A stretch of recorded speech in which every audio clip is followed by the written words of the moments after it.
కుట్టి జున్ను స్టోరీ చెప్పినా మీకు లాస్ట్ వీడియోలో నా ఫ్రెండ్కి నేను చికెన్ ఫ్రై చేశానని చెప్పాను కదా. మరి నా ఫ్రెండ్ నాకేం తీసుకుని వచ్చింది, జున్ను పాలు తీసుకుని వచ్చింది. అండ్ అలాగే ఇంట్లో చేసిన సున్నుండలు అండ్ జంతికలు చాలా ఎమ్మిగా ఉన్నాయి.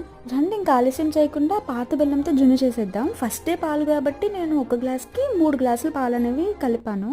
పావు కప్పు ఇలా పాత బెల్లం కలిపాను అండ్ అలాగే కొంచెం షుగర్ కూడా యాడ్ చేశాను. మొత్తం బెల్లం కంటే కూడా షుగర్ వేస్తే బాగుంటుందని చాలా మంది వీడియోస్లో చెప్తున్నారు కదా, అందుకే అలా కలిపాను అనమాట. నెక్స్ట్ అందులో ఇలాచీ powder and spoon full of మిరియాలు కూడా యాడ్ చేసేసాను అనమాట. ఫైనల్లీ జున్నునైతే అయితే ఇలా లిడ్ పెట్టేసి కవర్ చేసేసాను. పాత బెల్లంతో చేసిన జున్ను అథెంటిక్గా ఉంది, టేస్ట్ బాగుంది అని చెప్పారు. అండ్ మిగిలిన పాలతో నేనైతే పంచదార వేసి జున్ను చేసేసాను అనమాట. ఫైనల్ పాత బెల్లం జున్ను ఎలా వచ్చిందో చూద్దాం. ఫ్రిడ్జ్లో పెట్టాక ఇది పాత బెల్లం జున్ను.